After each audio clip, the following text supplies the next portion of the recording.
বলেন সুবহানাল্লাহ। এমনি তুফাইল ইবনে আমর রাদিয়াল্লাহু তাআলা আসুন ভাইরা, তুফাইল ইবনে আমর রাদিয়াল্লাহু তাআলা বাড়ির মধ্যে গিয়েছেন, দরজার সামনে ওনার বাবাকে দেখা যায়। এমনি ডাক দিয়ে বলে, বাবা গো, আপনার কাছ থেকে আমি আলাদা হয়ে গেলাম।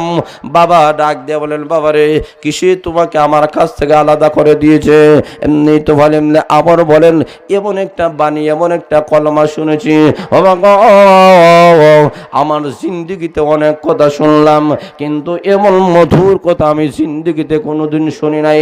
ও বাবা, এমন একটা কথা শুনলাম, একটা মাত্র কথা বলবা, একটা মাত্র কথা বিশ্বাস করবা, এই দুনিয়ার মতো মহান আল্লাহ 10টা দুনিয়ার মালিক আল্লাহ বানায় দিবে। জোরে বলেন সুবহানাল্লাহ। এমনি তোমার আমর রাদিয়াল্লাহু তাআলা বাবা ডাক দিয়ে বলেন, রে আমার সন্তান, রে আমার কলিজার টুকরা সন্তান, তাই যদি হয়ে থাকে আর দেরি করতে চাই না, আমাকে কলেমা পড়াইয়া মুসলমান বানায়া দাও। ভাইরা শুন, বাবা মুসলমান হয়ে গেলেন। এমনি স্ত্রী দরজার সামনে আসলো, ডাক দেয়া বলে, স্ত্রী গো, তোমার কাছ থেকে তো আমি আলাদা, কারণ আমি মুমিন, তুমি কাফির। কাফিরের সঙ্গে মুমিনের কখনো এই সম্পর্ক থাকতে পারে না, কাজে আজ থেকে তুমি আলাদা, আমি আলাদা।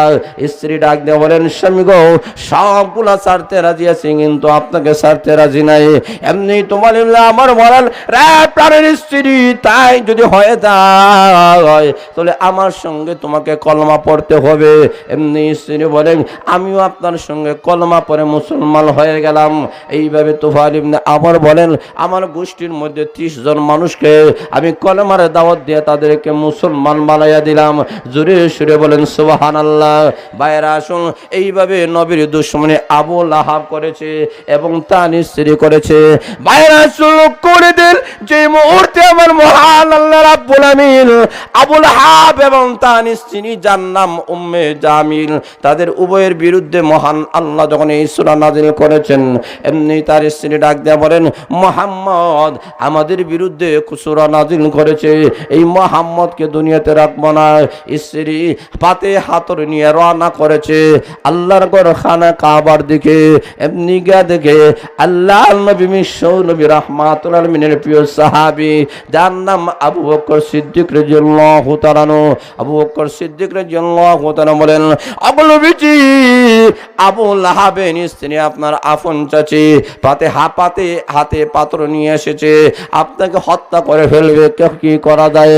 আল্লাহর নবী মুস্কি হাসিয়ে দিয়ে বলেন, আরে আবু বকর, চিন্তা করবা না, ঘাবড়াবা না, কারণ এই মহিলা আমাকে কোনো ক্ষতি করতে পারবে না, কারণ আমি নবীর হেফাজতের দায়িত্ব আমার মহান আল্লাহ গ্রহণ করে নিয়েছে। এখন সময় রাখ, আল্লাহর নবী বিশ্বনবী রাহমাতুল আলামিন আল্লাহর কালাম বাহির করে নিলেন, আল্লাহর কালাম তেলাওয়াত করতেছেন। এমনি উম্মে জামিল আবু বকরকে দেখে বিশ্ব নবীকে দেখে না। জোরে বলেন সুবহানাল্লাহ। এমনি উম্মে জামিল বলে, রে আবু বকর, তোমার সাথে ভাইলাম না, যদি ভাইতাম তাহলে আমাদের বিরুদ্ধে কিভাবে সূরা নাযিল করে আমি জবাব দিয়ে দিতাম, প্রতিশোধ নিতাম। যা তোমার বন্ধুকে তুমি বলে দিবে। এই কথা বলে মহিলাটা চলে গেল। আবু বকর সিদ্দিক রাদিয়াল্লাহু তাআলা বলেন, ইয়া রাসূলুল্লাহ, ইয়া হাবিবাল্লাহ, আপনি যখন আল্লাহর কালাম তেলাওয়াত করেন, আপনি আমার পাশে ছিলেন, আপনাকে আমি দেখি, কিন্তু ওই বুড়িটা আপনাকে দেখে না কেন? আল্লাহর নবী ডাক দেয়া বলেন, শুনে নাও, আমি যখন আল্লাহর কালাম তেলাওয়াত করতেছিলাম, তখন মহান আল্লাহ আমার এবং কাফিরের মধ্যখানে একটা পার্টিশন আল্লাহ সৃষ্টি করে দিয়েছে। জোরে সুরে বলেন সুবহানাল্লাহ। আল্লাহ রাব্বুল আলামিন বলেন, এইভাবে আবু লাহাব এবং তার স্ত্রী নবীর বিরুদ্ধাচরণ করেছে। এখন আসুন ভাইরা, আল্লাহ রাব্বুল আলামিন বলেন, সায়াসুলা নারান যাতা লাহাবিন ওয়া ইমরাআতু, আল্লাহ বলেন অচিরেই আবু লাহাব এবং তার স্ত্রী জাহান্নামের অগ্নিশিখার মধ্যে তাদেরকে ঢুকানো হবে। কেন ঢুকানো হবে? আল্লাহ বলেন, বলেন অনেক কারণ আছে, এর মধ্যে একটা কারণ হলো তারা ইসলামের দুশমন ছিল। জোরে বলেন ঠিক না বেঠিক? লাঠি দলা করে আল্লাহর নবীকে কষ্ট দিয়েছে, আল্লাহর নবীকে কষ্ট দিয়েছে। এখন আসলে প্রশ্ন থেকে বুঝুন, এখন তো আবুল হাব নেই, আবুল লাহাবের স্ত্রী নাই, তাহলে এই সুরান কি দরকার আছে? মুফাসসিরিন একরাম বলেন যদিও আবু লাহাব নাই, আবু লাহাবের স্ত্রী নাই, কিন্তু কিয়ামত পর্যন্ত আবু লাহাব এবং তার স্ত্রীর উত্তরসূরিরা আছে কি নাই? কথা বলেন আছে কি নাই?